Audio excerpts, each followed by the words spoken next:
finished up last time just at inhibition, right? We were looking at presynaptic facilitation inhibition. So we finished right at that picture that we were just looking at, and it was doing exactly what we just talked about. So let's get there here.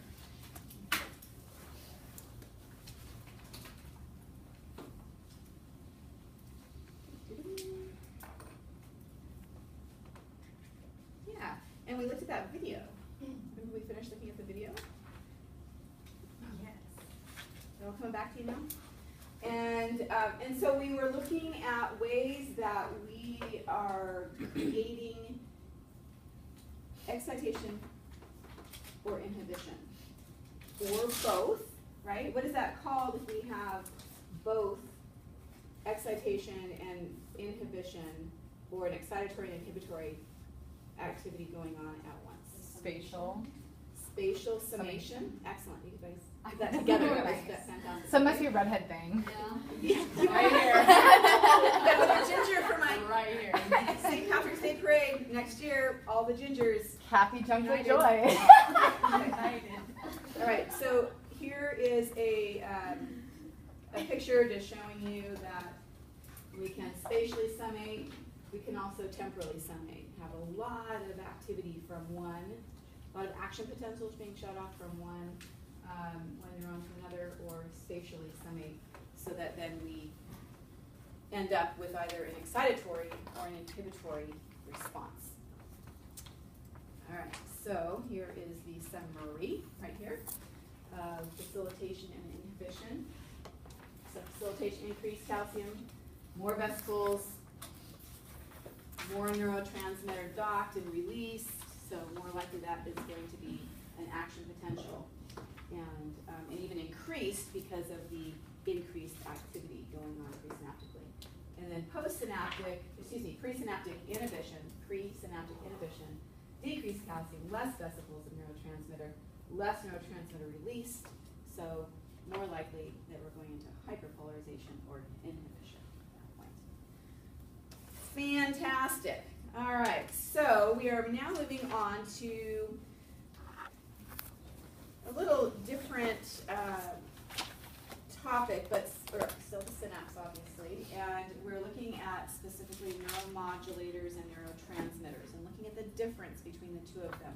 This gets really intense in your textbook, so I encourage you to use your notes, use your textbook to help you broaden and define anything that is that you want to go deeper into to help you understand the concepts, but I'm telling you now, it goes really deep, and we're not going to go that deep. We could spend another couple weeks going deeper into the neuromodulators and neurotransmitters. But so specifically, right now, we're looking at neurotransmitters, and so the neurotransmitters released by presynaptic neurons causing excitation or inhibition. That is old news at this point. We've got that down really well. And the difference now is that when we look at neurotransmitters and neuromodulators, neurotransmitters are going to be very fast acting. They are the fastest. When we look at neurotransmitters and neuromodulators, which neuromodulators are going to come in just a moment, we'll compare the two and see that neurotransmitters are super duper fast. So if you look at your notes, it says action at synapse to excite or inhibit postsynaptically, can act directly, so meaning what you've seen is directly where it docks, where the neurotransmitter is released, and it docks, and then it opens up the ligand gate, right? So this is that immediate, it happens in about a millisecond, thousandths of a second. There is also a type of reaction that can happen slower, and it's called indirect, and we're going to look at that in a moment. But what we've been looking at so far is neurotransmission that is very quick, it occurs and then it's done. So it's for fast activity that propagates an action potential. I'm just wondering what page that's the correct reference for that, because I'm on page 63. It's not. 61 and 62. That's Oh yeah, what's that's on what the outline. My outline says 61, 62. Yeah, Oh, okay. I was looking at page 63, looking for figure 3-8, and I wasn't finding. I did not update the slide, but I have, it's correct on the. It is the correct handout. on Yeah, here. this also says table Yeah. 3-2 events. Yes, thank you for pointing that out. All right. So then, so we're seeing that then neuromodulators, and again, that's going to be off by a page or two. Okay. The neuromodulators, now here's where things can get really complicated, and I just tried to pull out a few things for you to appreciate the differences between the two. So first of all, when you think of something that's modulated, remember we used that term last quarter? We talked about, we were trying to modulate, kind of change up things so that our nervous system didn't get used to the ESIM. Well, that's kind of what's going on with neuromodulation. It's trying to change things up.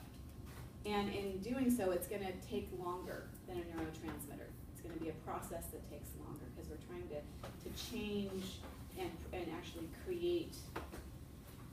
So alters function by activating G proteins. I'll let you know what that is in just a moment, but just as an outline. It's released into the extracellular fluid. So then you start thinking, wow, this is, yeah, we've seen it released into the extracellular fluid in the synapse. But now we're looking at actually, I'll show you a picture of this, a release that is just kind of out into the outside of the neuron, not necessarily just in the synapse. Last minutes, from, effects last from minutes to days. So that now we see this modulation, where it's actually going to stimulate the production of proteins or change any anything to do with life function, like heart rate and blood pressure.